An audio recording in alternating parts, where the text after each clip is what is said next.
Балдарыңды судай шашып, кузгун каргаларга жем кыламыз. Батырларыңдын басын айза кылып, ұлдарыңды құл, қыздарыңды күң етеміз. Керей! Інімнің қаны сенің мойныңда. Қанға қан! Шық жекпе-жекке!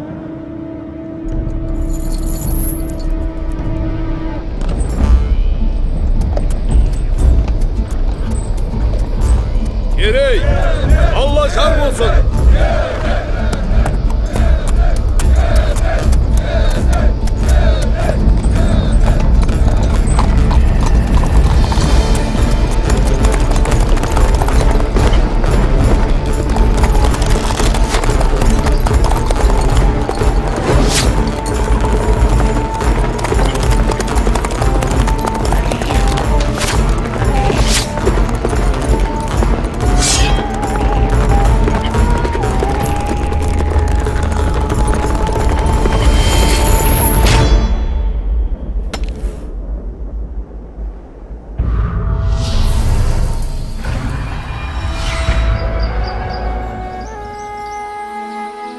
Mene balam, қыраңың дайын болды. Қандай әдемі. Әке, өзім шырайыншы. Жарайды, ала қой. Кез келген халыққа бәрінен бұрын асқақ рух керек. Ал қазақтың ұлттық рухы оның ерлігінде жатыр. Нұрсұлтан Назарбаев.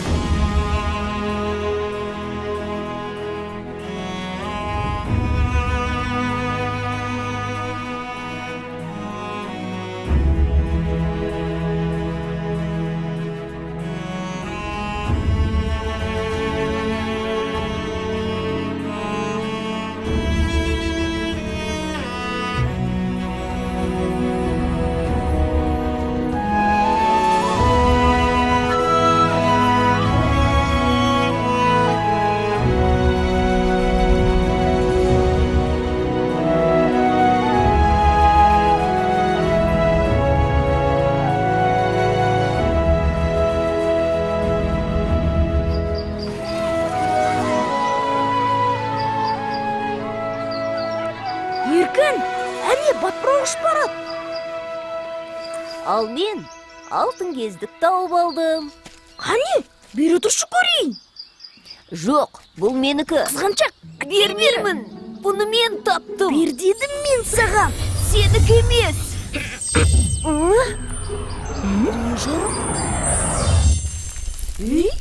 Жаңа кездік қайда? Міне қызық. Қайда жоғалып кетті? Төртеу түгел болса төбедегі келет, алтау ала болса ауыздағы кетет деген осы. Бекер таластыңдар. Ата, жаңа ғана мына ескерткіш нұр шашқандай болды. Байқамадыңыз ба? Сонда бұл кісілер кімдер? Балалар, бұл қазақ мемлекетінің негізін қалаған. Ұлтымыздың әділетті де батыр хандары, Керей мен Жәнібек. Ата, олар жөнінде айтып беріңізші. Жарайды айтайын. Сонау 15 ғасырдың басында Алтын Орда ыдырап, бір бөлігін Жошының ұрпақтары билеп тұрды. Благодарствуем вам, Баракхан. Мы передадим ваше послание нашему князю. Сіздің жолдауыңызды жеткіземін дейді, хан ием.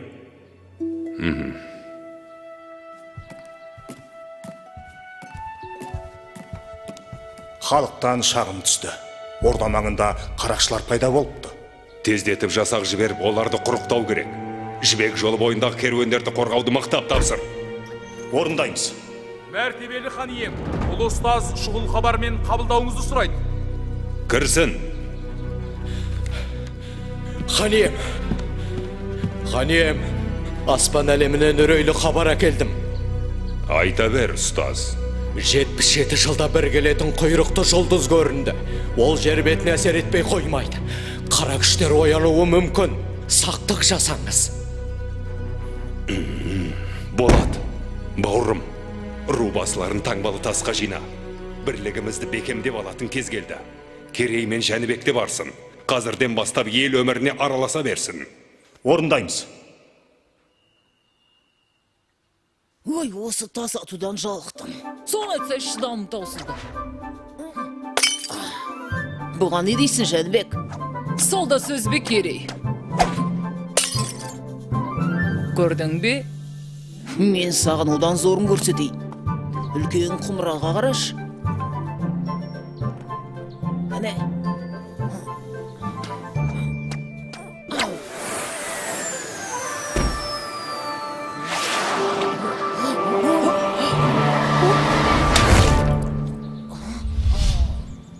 Байқамай қалдым, кешіріңіз.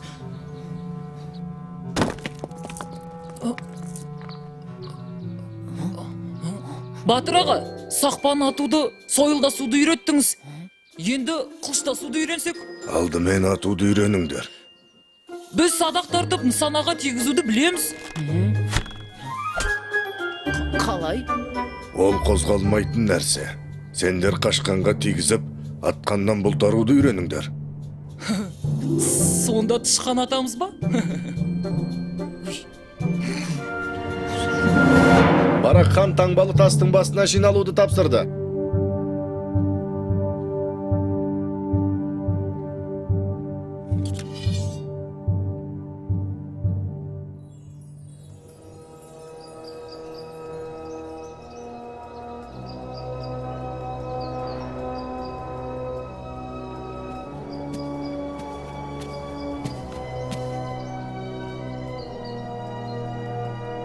Мұнда не болады? Бұл қандай тас? Бұл елдің бірлігін айқындайтын қасиетті тас. Әр рудың басшылары өз таңбаларын осы тасқа қою керек. Егер таңбалар түгел болса, ортадағы шаңырақтан нұр төгіледі. Ол нұр елдің бірлігінің, тұтастығының белгісі. Уа, игі жақсылар! Жау айтып келмейді. Сақтансаң сақтайым деген. Қасиетті жерде бірлігімізді айқындап алайық. Қане, таңбалы тастарды қойыңдар.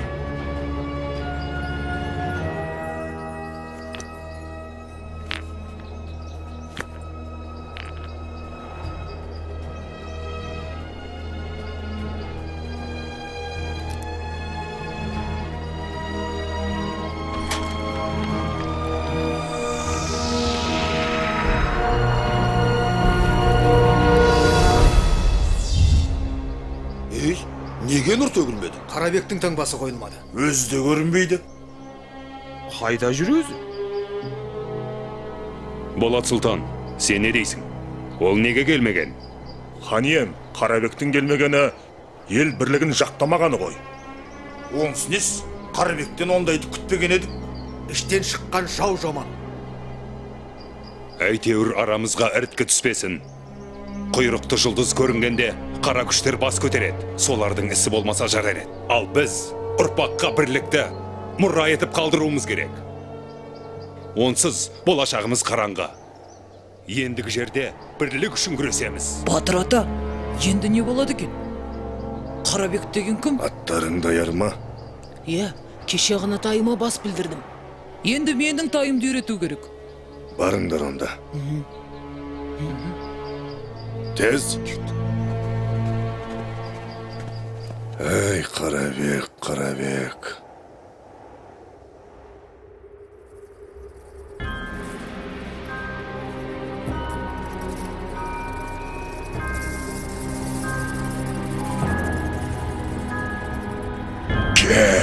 Келе бер. Бұл халықты бір-біріне жау етіп, өз қолыммен жойып жіберем. Менің айтқаныммен жүрсең билікке де, байлыққа да жетесің, Қарабек. Бұл саған таңбалы тасқа бармағаның үшін сыйлығым. Бір тамшыны ішкен адам қасиетінен айырылады, өз жақынына жау болады. Әбілқайырды таққа отырғыз, ол да менің айтқаныммен жүретін болсын. Тақта Барақ хан отыр емес пе? Оның көзін жой. Ал, аузынан сүті кетпеген Керей мен Жәнібектің жарасы жеңіл. Ләппай тақсыр.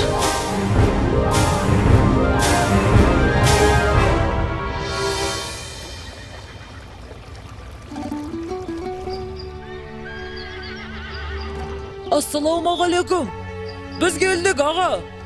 Жақсы ат ер қанаты деген. Ал сұлтандарым, қайсың мінесің? Не бол, әлде қорқып тұрсың ба? Мен бе? Ешқандай да жалсам жер көтереді. Ал Қанекей сұлтаным, тақымыңа мықты бол. Айтчу, жануар. Ой, ой.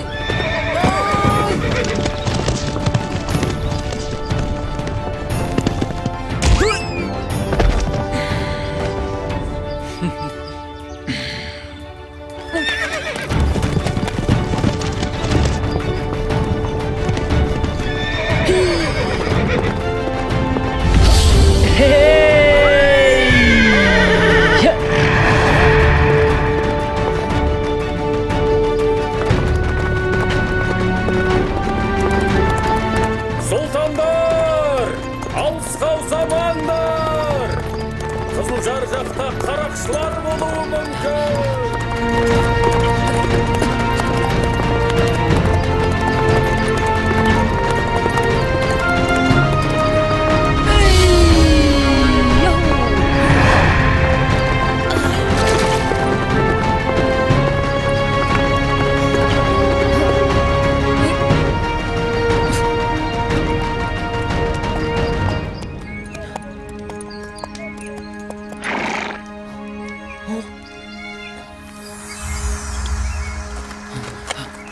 Жәнібек, сен ештеңе байқамадың ба?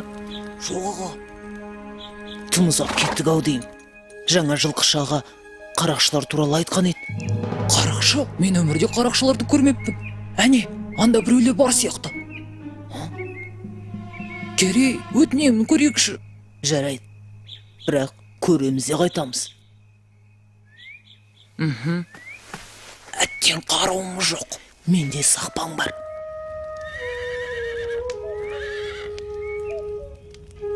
Ей, көңілдіреген жоқ па? Біздің билегіміз келіп тұр. Көңілдісін өзің бастамасаң.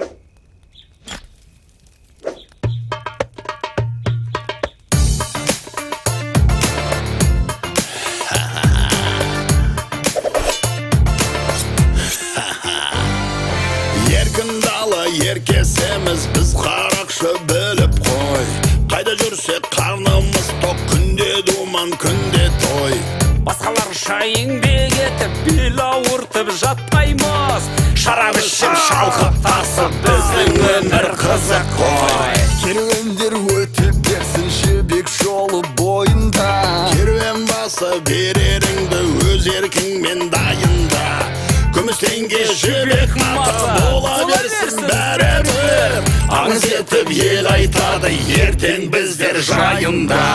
Қорқытамыз тоңаймыз, босанаймыз оңай біз. Алтын күміс теңгелерді сыңғырлатып санаймыз. Сол елді қанаймыз, қасқырларша талаймыз. Оңай олжа келіп тұрса құрғаламыз қалай. Қарақшымыз қаталмыз, ел тонаймыз далада. Шын болады біз дегенде қарияда балада. Ұрлық түбі қорлық деген дана сөз бар халықта. Кім айтса да тауып айтқан түйіп алшы санаңа. Ей, мынау қайдан шықты? Сайтан емес пе өзі? Кімсің ей? Сендер қоршаудасыңдар. Тұтқындарды босатыңдар. Қоршауда дейді? Ешкім жоқ қой. Оны немен дәлелдейсің? Ей, бұл қалай болды? Тағы дәлел керек пе? Қай жерден атылды? Білмеймін, байқамадым. Абай болыңдар.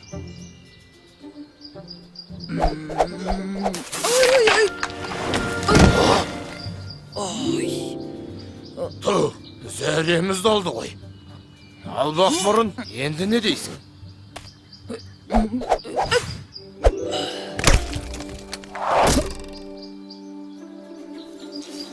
Қаш! Жәнібек, қаш! Қаш! Өшірініңді! Деген жоқ. Қазір мен оның әкесін танытайын. Тапқан екенсің ойнайтын адамды. Талдың ба? Мен саған тас атқанды көрсетейін.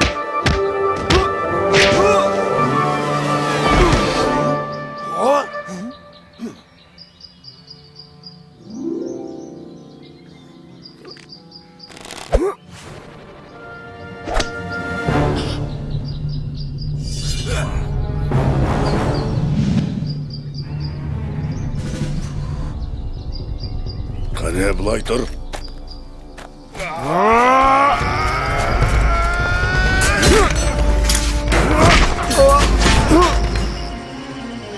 Алысқа замаңдар дегенім қайда? Біз тай үйретіп. Құрай қайдан ештеңе шықпайды. Керей, тұтқындарды босат. Айғайлама дедім ғой, құлақты жарасың.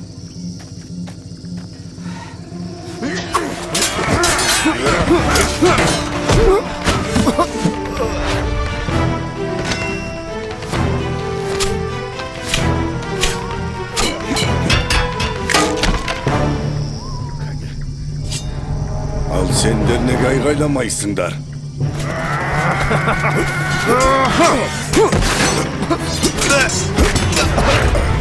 Болды, беріліңдер. Мәсіған. Мен құмырашы шебермін. Заттарымызды саудалауға келе жатқанбыз.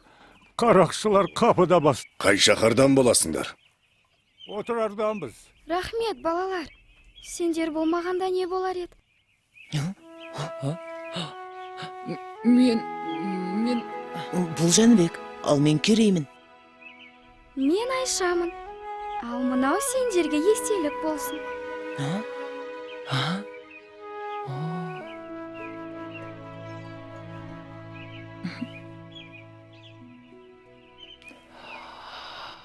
Ой.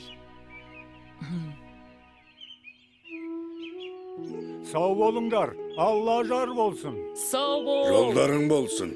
Сау болыңдар, балалар. Батыр ата, бізді қалай тауып келдіңіз? Ақсақалды қария айтпағанда білмес едім. Ол қандай қария? Мен оны көрдім. Бір Алла сақтады. Қарақшылар жазым етсе не болар еді? Түсіндік, Батыр ата. Жарай, енді мұндай қайталамасын. Батыр ата, бізге көрінген Қыдыр ата емес пе? Әбден мүмкін.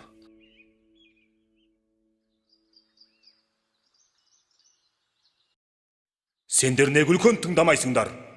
Ордадан рұқсатсыз алшақ кеткендерің қалай? Әке, мен кінәлі. Мен. Хан әке, менен болды, кешіріңіз. Осы істерің ел бастайтын сұлтандарға лайық па? Жарайды. Бір ашуыңды маған қый. Ал сендердің бір-біріңе араша түскендерің жақсы қасиет. Біз Болат екеуміз қандай бауыр болсақ, сендер де сондай жақын болуға тиіссіңдер. Сендер жұптарыңды жазбай жүрсеңдер ғана мақсаттарыңа жетесіңдер. Осыны бір сәт естен шығармаңдар. Иә. Ал балалар, сендер бара беріңдер. Хан ием, маған айтарыңыз бар ма? Аталық, талай айқастарда, қаншама сын сағаттарда менің сенімді серігім болдың. Алайда саған бір өтінішім бар. Айтыңыз, хан ием. Таңбалы тастың басындағы жайды көрдің. Аумалы төкпелі заман болғалы тұр. Бір бәлені ішім сезеді. Айтарым, Керей мен Жәнібек саған аманат. Алаң болмаңыз, хан ием.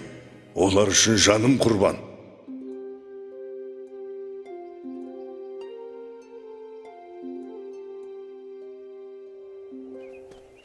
Бүгінгі жаттығуда не істейді екенбіз? Тағы да сақпан атпасақ болғаны. Батыр ата, өткендегі қашқанға тигізіп атқаннан бұлтару дегеніңізді түсінбедік. Қорамсаларыңды алыңдар.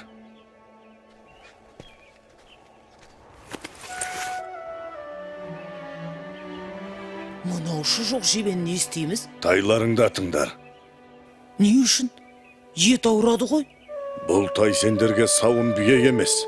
Жорық аты болсын десеңдер. Атыңдар.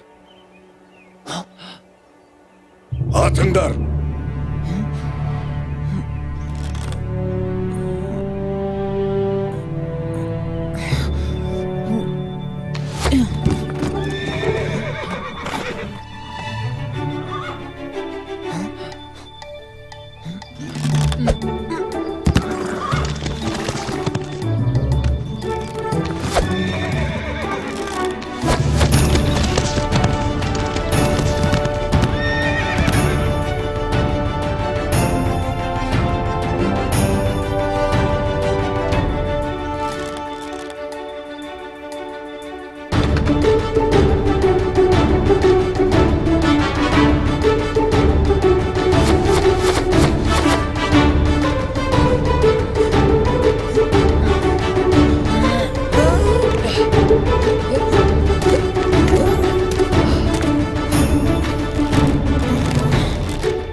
Міне, атқаннан болтару деген осы. Жылқы көзі жылғадағыны көрет деп қазақ бекер айтпаған. Енді бұл тайларың сендерді жауып тұрған жебенің арасынан алып шығады. Ал шаң-шұң ұрысқа көкпардың додасына түскенде үйренеді. Түсіндік, Батыр ата. Біз ұрысқа дайынбыз.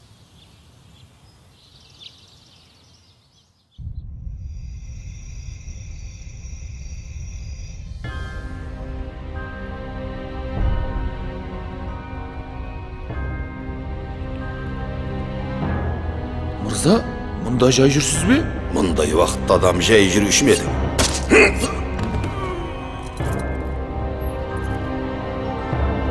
Мынау Қарабек емес пе? Мен сендерге бостандық сыйлаймын, бірақ оның өтеуі бар. Не істеу керек? Әйтсе де сендер үшін түк емес. Қысқасы, таңертең бара хан Моғолстан ханы Есенбұғаға қонаққа барады.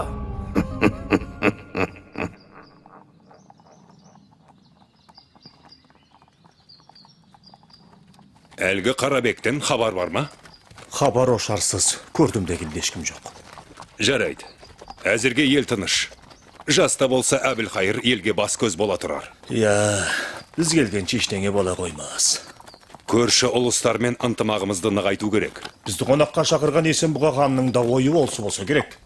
Алайда ойраттардың не ойлап отырғаны белгісіз. Соны ұмытпайық.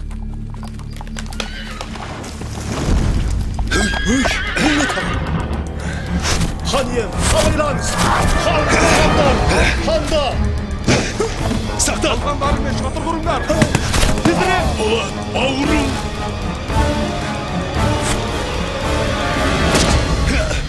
Ханға оқ түйді!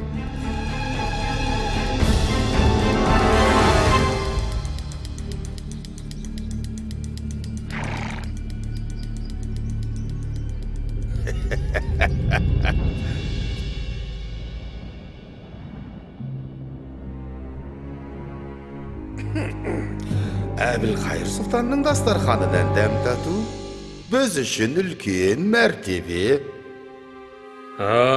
Қарабек, дәстүрді бұза алмайым. Қонақ болсаң отыр. Қаралы хабарды естіп, қабырғам қайысып отырған аздай. Сен не бетіңмен келіп отырсың? Таңбалы тастағы таңбаңның жоғын қалай түсіндіресің? Түсіндірейін, сұлтан. Барақ хан өлді. Болот сұлтан ауыр жаралы. ендігі тақ сіздікі? Ей, Қарабек, сен сатқындығыңмен қоймай мені азғырайын дедің бе? Сұлтаным, ас иесі мен дәмді. Меніке жай ақыл ғана. Әттен қонағымсың. Әйтпесе басыңды алар едім. Сабыр сақтаңыз. Ертең сіз хан болғанда, менің басым сізге керек болады. Хан болып ел басқару оңай дейсің бе?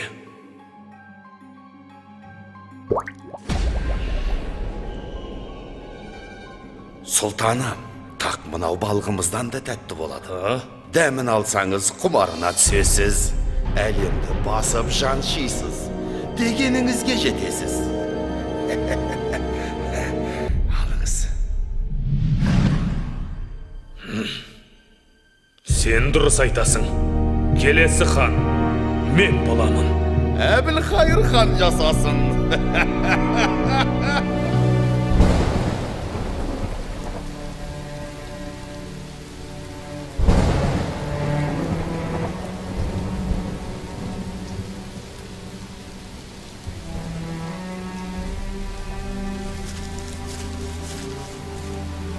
Жәнібек, қайғыңа ортақпын. Әкеңнің орнын ешкім толтыра алмайтыны белгілі ғой. Бірақ біз сенмен біргеміз. Бұл опасыздардың ісі бір ұшы сендерге тимес екен.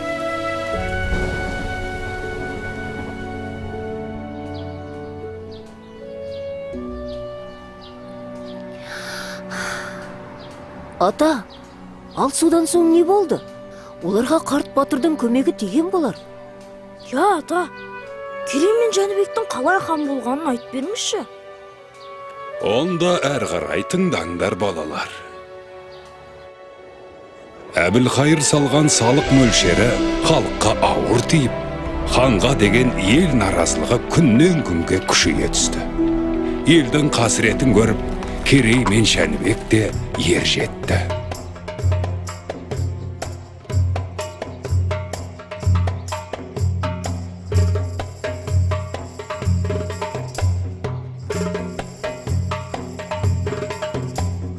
Хан ием, Керей мен Жәнібек сұлтандар келіп тұр.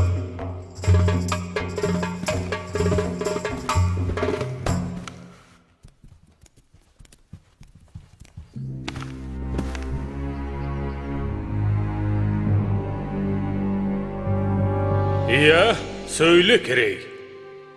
Ел еңсесі езіліп, ынтымағы дырап жатқанда, думандатып жатқандарыңызға жол болсын.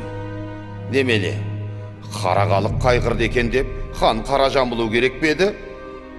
Ұсақ түйекпен ханның мазасын алмай, келген шаруаларыңды айтыңдар. Хан үшін халықтың мұңы ұсақ түйек емес, ең маңызды мәселе болар.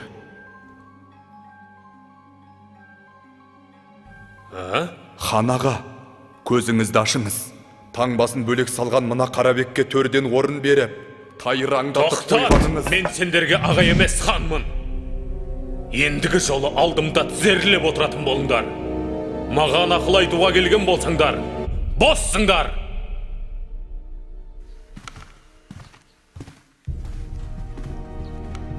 Өлтірік өсіп бөрі болды. Бүгін азуын көрсетті. Ертең сізге де шабат. Қапы қалмаңыз. Олай болса, тірсегін қи олардың. Құп тақсыр.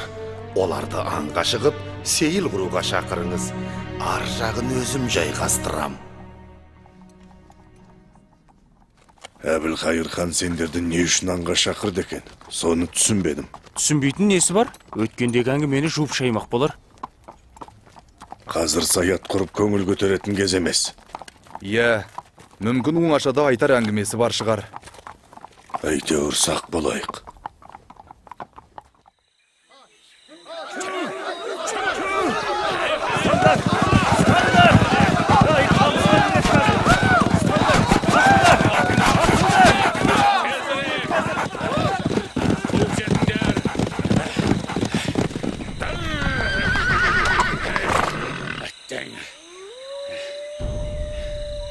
Ал сұлтандарым, қанжығасы майланған бірінші адамға алтын зерлі қасқыр ішік жабылады.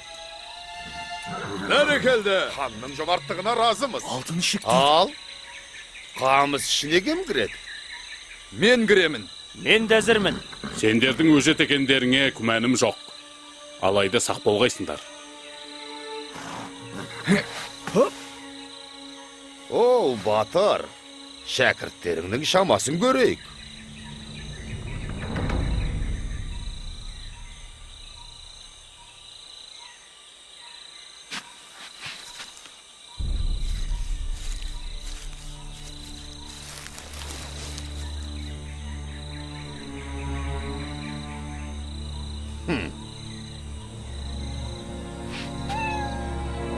Al, baramın.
Жәнібек сұлтан, керей қайда?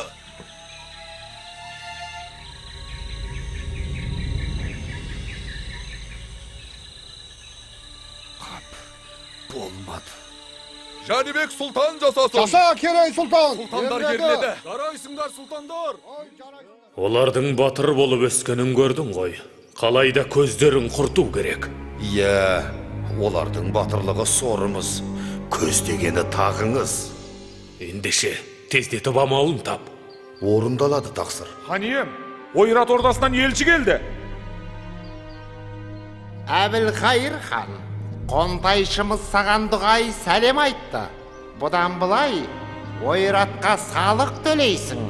Уақытында төлесең өмірің тыныш, ордаң бүтін болады. Дұрыстап ойлан, қонтайшы екі сөйлемейді.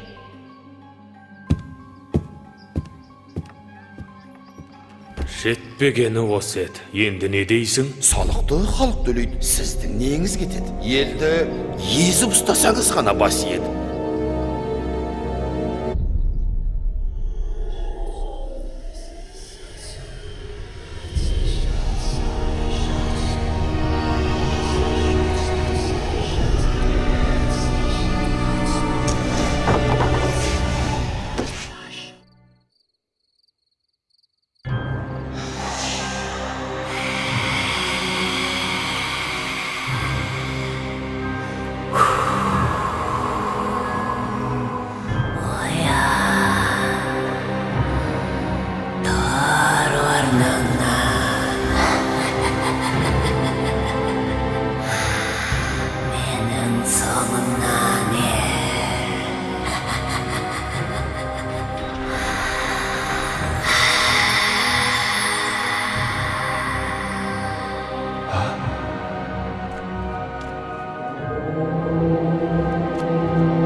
Жәнібектің де көздегені сол тақ, керейдің де көздегені сол тақ.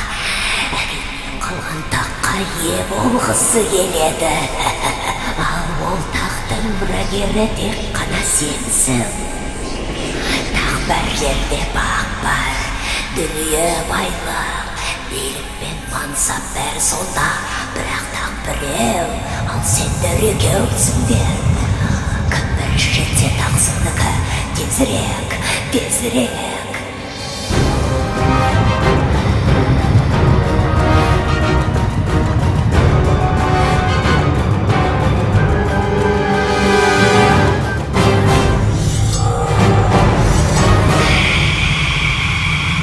Неге қарап тұрсың?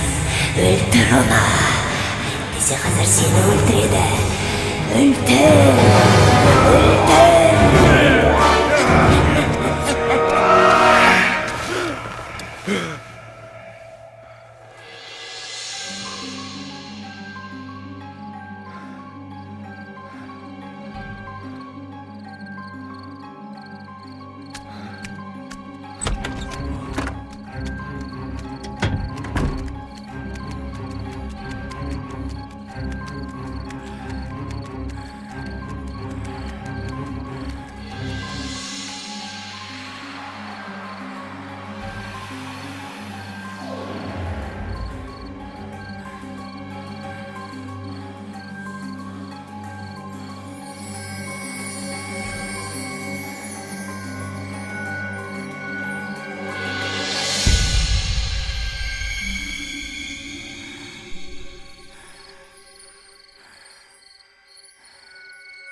Қара ниет қарақшыларым, қайдасыңдар?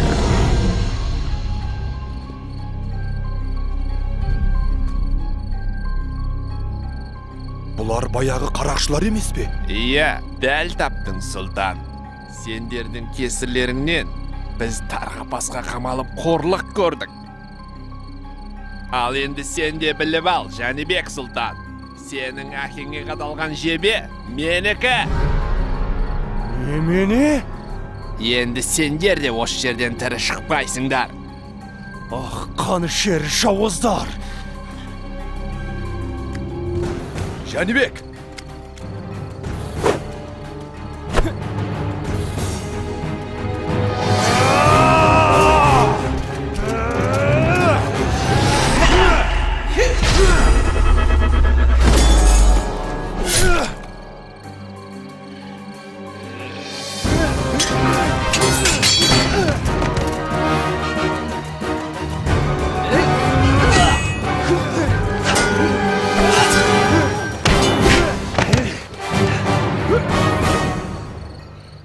Жәнібек, өлтіре көрме, өтінем! Шымын жанымды қия көр!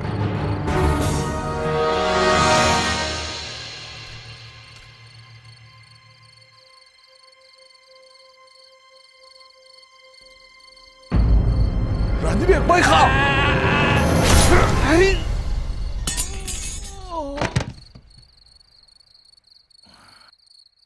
Бұлар баяғы қарақшылар емес пе? Иә, солар. Менің әкемді де осылар өлтіріпті. Бұл сендерге жасалған екінші қастандық. Ал бұларды кім жіберген? Қарабектің ісі емес пе? Әбден мүмкін. Таңнан қалмай жолға шығамыз. Біраз уақытқа дейін бой тасалау керек. Қайда барамыз? Ұлы ғұламалар шаһары Отырарға. Отырарға? Айшаның ауылына ма? Саған айтты ғой, ғұламалар еліне деп.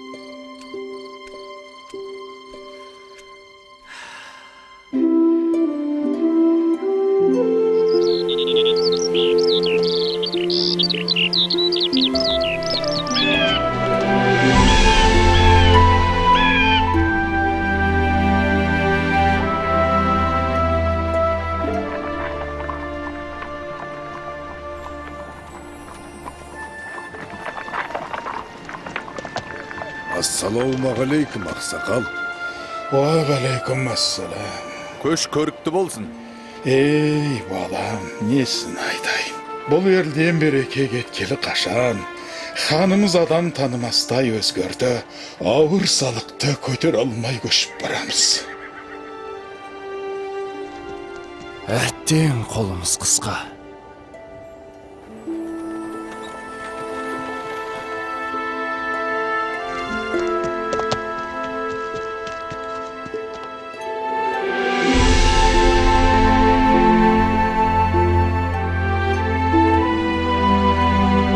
Қозы көш жер жүрдік, жағашпайсыздар ғой тіпті.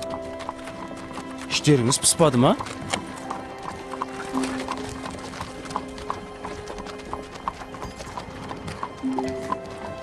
Батыр ата, отырар әлі алыс па? Олай болса мен сіздерге ән айтып берейін. Жол қысқарсын.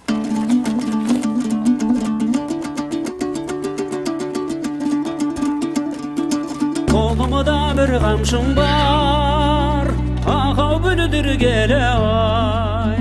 Айтайын мен бір сөзді күлдір келе ай. Орныңнан әр отырмай, ақау бермен отырай. Қолымда қармағым жоқ, бүлдір келе ай. Ай-гай, ай-гай, ай-гай, ай, ағдариғай бүлдір келе ай.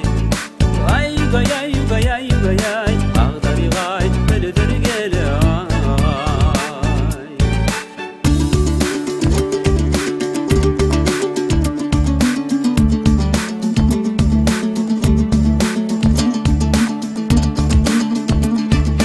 Қолымда бір қамшым бар, ақау бұнақтаған ай. Бәйгеден ек ателді ойнақтаған ай. Жүрмесін есен аман, ақау деу қарағым ай. Көзіңнен айналайын жайнақтаған ай. Ай-гай, ай-гай, ай-гай, ай, ағдариғай ойнақтаған ай. Ай-гай, ай-гай, ай-гай, ай, ағдариғай ойнақтаған ай.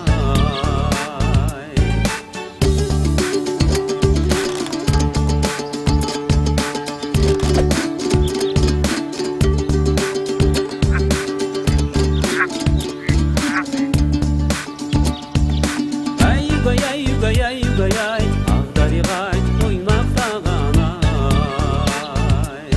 Міне, келіп те қалдық. Отырар ғажап қала екен. Көгілдір күмбездері қандай. Иә, бұл шаһарда Айша тұрады. Мен жаяшин, расында да әдемі қала екен. Ай-угай, ай-угай, ай-угай. Ішке кірейік.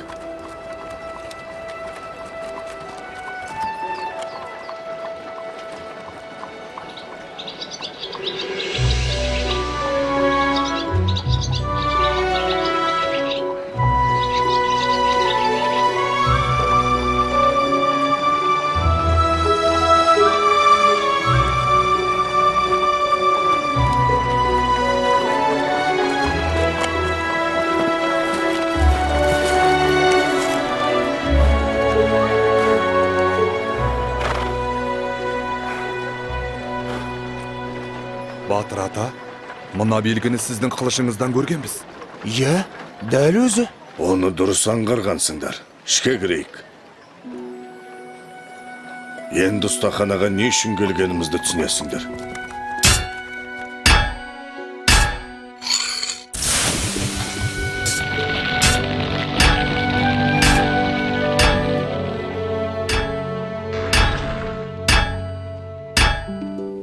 Амансың ба, қандыбалақ досым? Армысың батырам. Ат көлік аман келіп жеттіңдер ме? Аллаға шүкір сапарымыз сәтті болды. Ал өзің қалайсың? Қартайып қар ұстауға жарамай қалған жоқсың ба? Жоға о не дегенің? Жауға қарсы бірге шабайық десең мен дайынмын. Бәрекелді достым. Менің өтінішімді орындап қойған боларсың. Иә, сенің тапсырысыңды дайырлап қойдым. Әкеліңдер. Мынау менің шәкірттерім. Саған берген тапсырыстың иелері осылар. Онда бұлар осал жігіттер болмады ғой. Қанекей. Шарболатты 100 рет шоққа салып, 100 рет құдық суына малып шыңдадым. Мінекей, өзің сынап көр. Алғаны, сынап көрейік. Міне, нағыз батырға лайық алмас қылыш осы.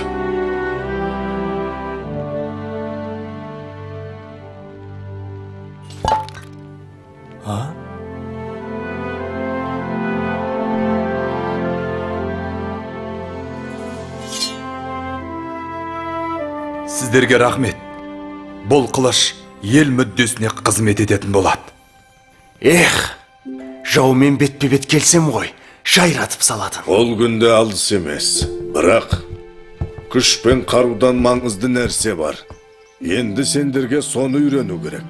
Біз қашанғы үйрене береміз? Ержеттік емес пе? Құдай қаласа сендер келешекте ел бастап халық қамын жейтін азамат боласыңдар. Дана, кемеңгер адам ғана елін әділ басқарып дегеніне жеткізеді. Ол үшін білім керек. Қараңдаршы, ұлы дала төсіндегі мына шаһар әлемге әйгілі қаншама даналарды шығарды. Таңертең сол білім ордасына барамыз.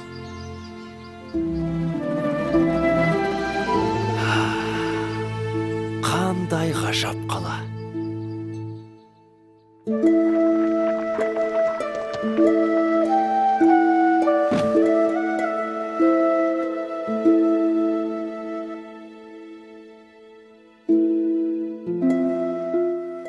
Ассалаумағалейкум, ұстаз. Уағалейкум ассалам, бауырларым. Төрлетіңдер.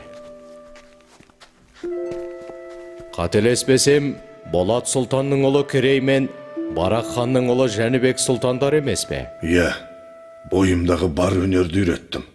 Енді сұлтандар білім алса деймін. Тағы бір айтарым, бұлардың мұнда келгенін ешкім білмеу керек. Түсіндім. Ал сұлтандар адамзат ақыл ойының бар қазынасы жиналған жер бетіндегі ең үлкен білім орнының бірі отырар кітапханасына қош келдіңдер. Білекті бірді, білімді мыңды жығар деген. Міне мынау адамзаттың екінші ұстазы өзіміздің Әл-Фараби шығармалары. Мынау Барзғандық Махмуд Қашқари, ал мұнда баласығындық Жүсіп еңбектері.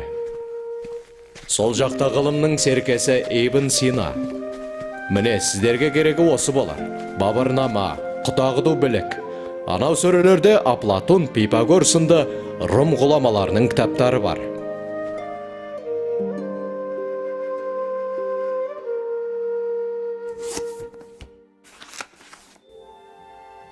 Иә, бұл шығыстың шайыры Омар Хайям.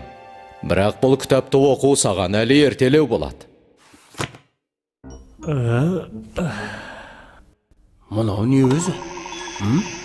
Дәл қазір сен әлемдегі тепе-теңдікті бұздың.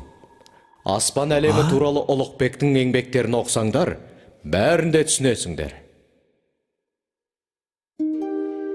Ал жерге жақындап келе жатқан құйрықты жұлдыздың бетін қайтару туралы бұл кітаптарда ештеңе жазылмаған ба?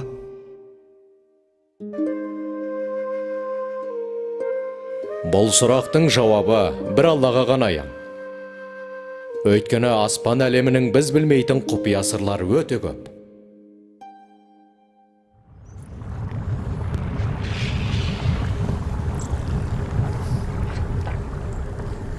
Айтқаныңды орындадым, әміршім. Елдің бірлігін жойып, берекесін кетірдім. Орданың шаңырағы шайқалып тұр. Сен Керей мен Жәнібектен көз жазып қалдың. Оларды қайткенде де табу керек. Сол екеуін қолдайтын бір күш бар екен анық. Түсіндім. Жер астына кіріп кетсе де табамын.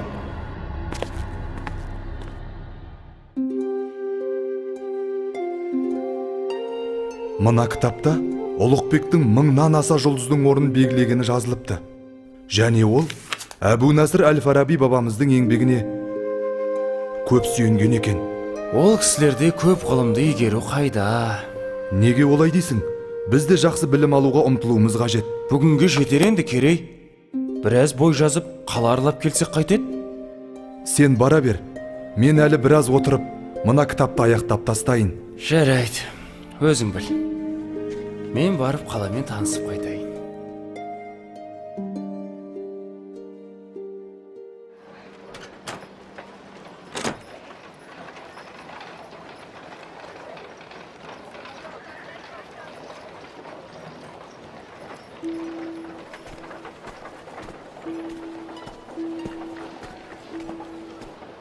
Амансыз ба, бейтаныс ару? Кешіріңіз, сіз құмыра жасайтын шеберхананың қайда екенін білесіз бе? Білемін, бірақ есіме түспей тұрғаны. Мүмкін бір зат сатып алсаңыз, есіме түсіп қалар. Олай болса, мен сіздің мына гүліңізді алайын. Бұл гүл жарайды, сізге берейін.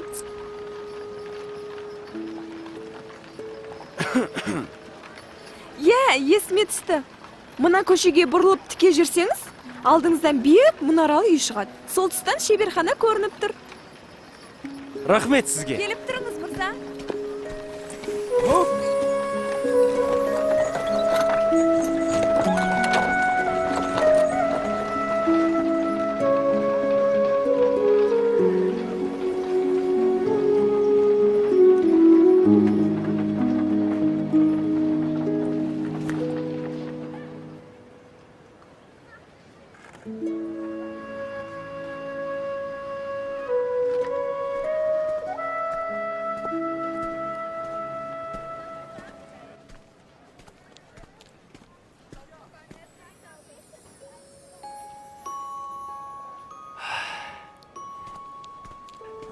Айша? Бұл кім өзі? Жігітім, жай ма? Мен жай Айша керек еді. Айша ма? Ол келесі шеберханада. Айып етпеңіз, қателесіп қалыппын. Қабат деген ай, ыңғайсыз болды. Сәлем бердік. Қазір, күте тұрыңыз. Мен жаңа ою үлгісін жасап жатырмын. Бұлай, енді бұлай. Міне, дайын бол. Айша, Әкеліңіз.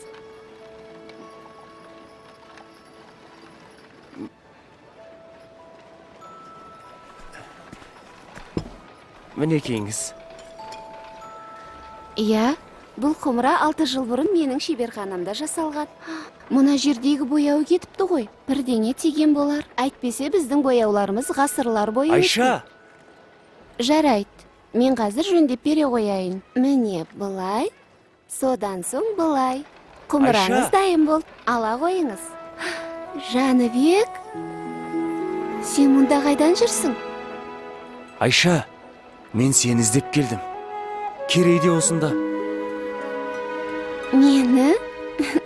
Қызық екен. Ал сенің өрнегің әдем екен. Мен де жасап көрейінші. Қолыңнан келсе көр. Несі бар? Мен жақында ғана кітаптан оқыдым. Біздің жерімізге келген бір саяхатшы өнерімізге қатты қызыққан екен. Аты Мақрұм Полат екен. Марко Поло шығар. Солай болар. Міне Айша, дайын. О, шабытпен салынғаны көрініп тұр.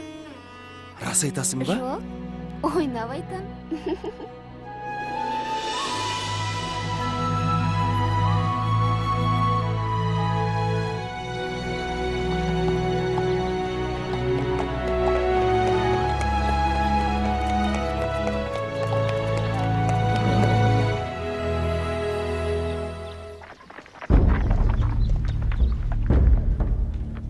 Бұлар кімдер екен? Олар ойраттар. Халықтан жиған олжасын алып барады. Ойраттар бізді қашанғы қанайды. Оларды орнына қоятын кез келген сияқты. Жүрек қалауларың білсін. Өз әрекеттеріңе жауап беретін кездерің келді.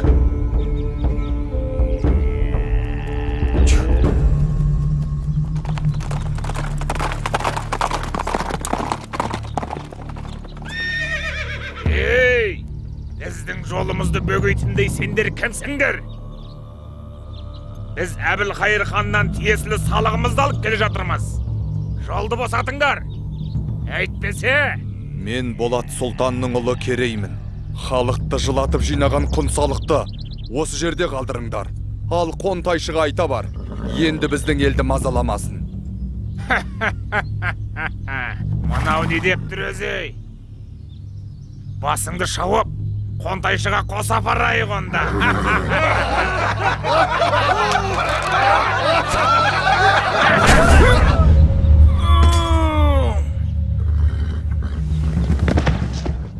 Ой, не болды? Өлтірді! Кеттік Керей.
Кім екенімізді көрсеттік ау шамасы.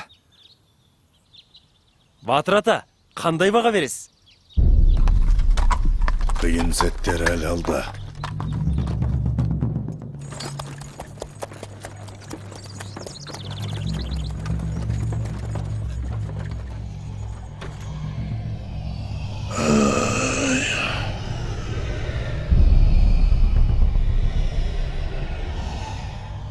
Бай болсаң елге пайдаң тейсін. Батыр болсаң жауға найзаң тейсін деген осы. Өркендерің өссін қарақтарым. Бірақ бүгінде күлкімізден күңіренісіміз көп болып тұр. Үстем салықтан ел қатты жүдеді. Бұл заман қайда барады екен? Қабырғамыз қайсып жүргелі қашан? Қайда барсам, халықтың айтары осы. Түнде ұйқымыздан, күндіз күлкімізден айырып отырған бұл біздің де мұңымыз. Мына ұлы даланы мекен еткен бабаларымыздың әділдікті ту етіп, елін еркін өмірге жеткізген ерліктері тасқа қашалып жазылған. Еркін ел ғана алдына асыл арман қойып мақсатына жете алады. Бақ ынтымаққа барады екен. Біз бірігіп қана мақсатымызға жетеміз. Ел болып, ірге бекітіп, еңсе көтеретін кез келді ағайын. Қыр астында көз алартып жау тұр. Ұлымыз құл, қызымыз күң болмасын десек, ошағымыздың түтіні түзу шықсын десек, бес саусақ бірігіп жұмылайық. Шешу ұрысқа түсетін кез келді. Ниетіміз бір болса, батаңызды беріңіз, ақсақал.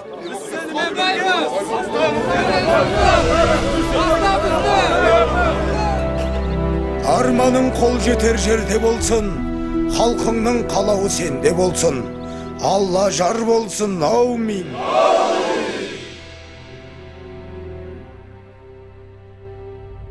Я, айта бер, не бітірдің? Ханды азғырып, Жәнібек пен Керейге қарсы айдап салған едім. Болмады. Мен берген қара дәрінің әсерінен бе, жорыққа бара жатқан ханымыз жолда қайтыс болды. Енді не істейміз?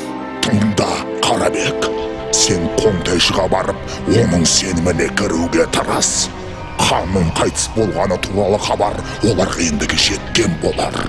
Ойраттардың сақшыларына шабуыл жасаған Керей мен Жәнібек екенін айтып бар. Оны білсе Қонтайшы олардан кек алмай қоймас. Ал екі сұлтанмен соғысып, әбден әлсіреген сәтте Қонтайшының көзін жою қиын емес. Оқтың ба? Оқтым әміршім. Сонда так менікі болады.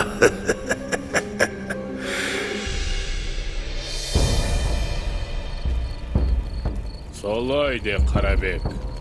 Ол екеуінің сонда не көздегені бар екен? Ұлы Қонтайшым, хан тағынан дәмелі Керей мен Жәнібек сұлтандар өз алдына ел болып, әскер жинап сізге қарсы тұрмақшы. Егерде сіз олардан бұрын әрекет жасасаңыз, бүкіл Дешті Қыпшақ жеріне өзіңіз ие боласыз. Жаман емес. Маған мыңбасы қара жалды шақыртындар.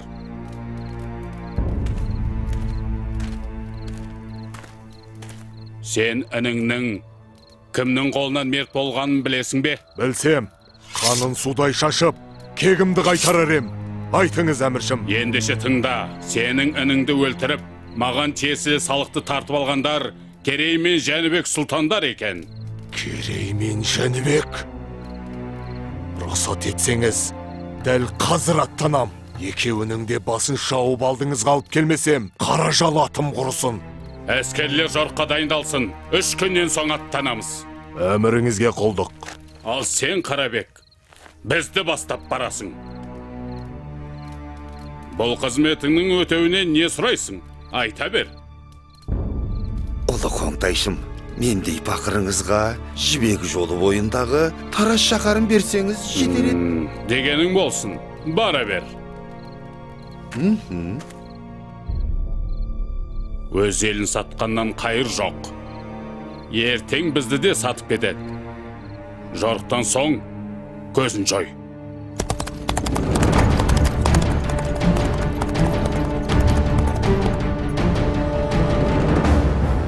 Олар жорыққа шыққалы жатыр. Қолы бізден 2 есе көп.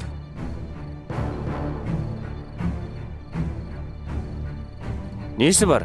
Әр қайсымыз 3 ойратқа татсақ, олар көп емес екен. Міне, күші басым жауды. Ақылмен жеңетін кез келді.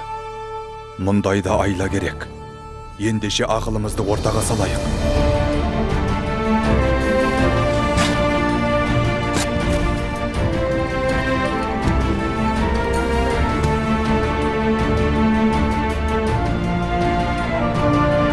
Әне, қарауыл төбеден белгі көрінді. Қане, атқа қонайық. Жәнібек, дабылдың белгісін бер.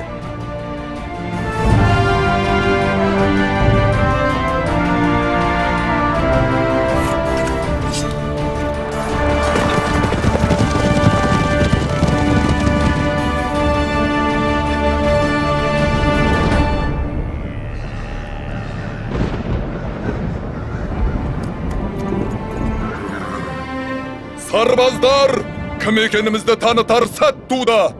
Мына ұлы даланы мекен етеміз, не жоқ боламыз. Жау алдында тізе бүгіп тірі тұрғаннан, тіке тұрып өлген артық. Бүгінгі ерлігіміз, ертеңгі елдігіміздің басы болмақ. Тәңіріміздің өзі қолдасын.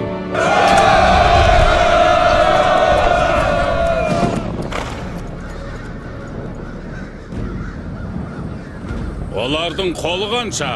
Бізден 2 есе аз, әміршім. Қаражал!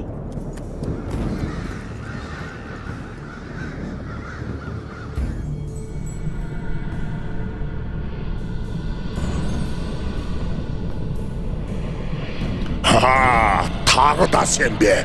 Жолымнан былай тұр. Анау құйрықты жұлдызды көрдің бе? Күш мен жақта. Бүгін сен жеңілесің. Біздің айқасымыз әлем жаратылғаннан бері ешқашан толастаған емес. Бірде сен, бірде мен жеңдім. Ол бүгін кімнің жеңетінін құдіретті күшті бір Алла біледі. Әлде сен аққа құдайшақ екенін ұмыттың ба? Мені де қолдайтын күш бар екені есіңде болсын. Барлығын жермен жексен етем, мәңгілік түн. Ей, қазақтар! Дәл осы жерде қандарыңды судай шашып, құзғын қарғаларға жем қыламыз. Батырларыңның басын найза қылып, ұлдарыңды құл, қыздарыңды күң етеміз. Керей, інімнің қаны сенің мойныңда. Қанға қан, шық жекпе-жекке.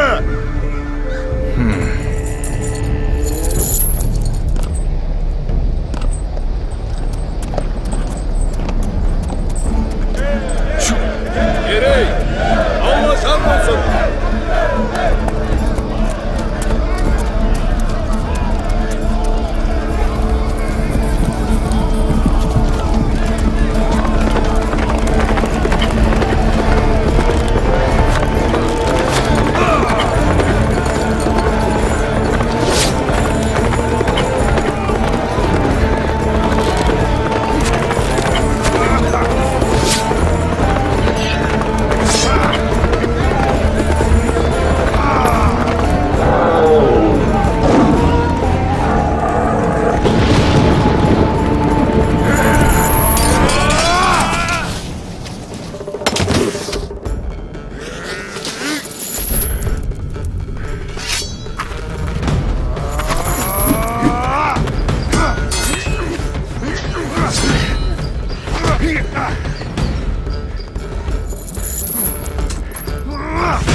Жәнібек, Қарабектен төсбелгін ал, таңбал тасқа жетпес.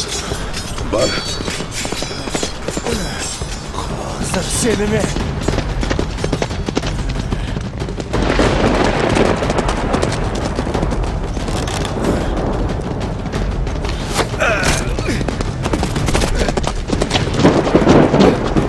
Жәнібек, кешір. Мен сенің әкеңнің сенімді серік едім ғой. Мені қара басты, мені сайтан азғырды. Тірі қалдырсаң, өмір бақи құлыңға өтем.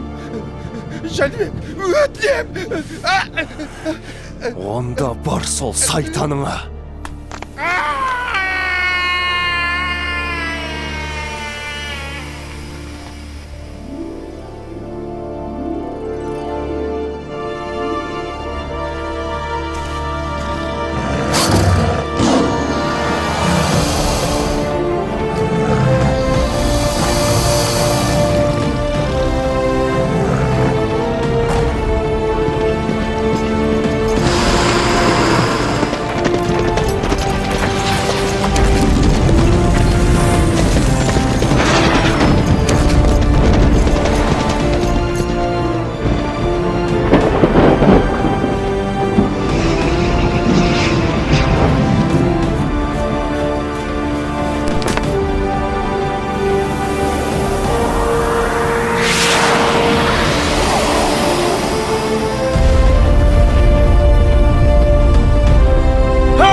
Біздің айқасымыз мұнымен әлі біткен жоқ. Біз әлі кездесеміз.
Ва халқым, біз бүгіннен бастап қазақ деген ел боламыз.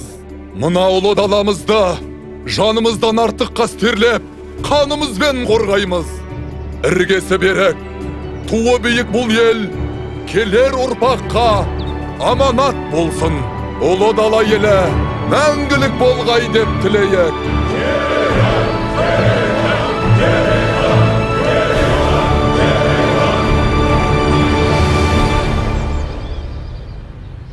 Міне балалар, бұл бабаларымыз осылай қазақ елінің іргесін қалап, келер ұрпаққа, яғни мына сендерге аманат етіп қалдырған. Қандай ғажап оқиға. Өткен тарихымыз ерлікке толы екен ғой ата.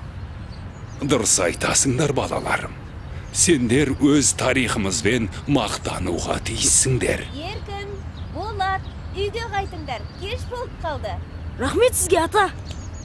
Біз де өскенде елімізді қорғайтын батыр боламыз. Сау болыңыз ата.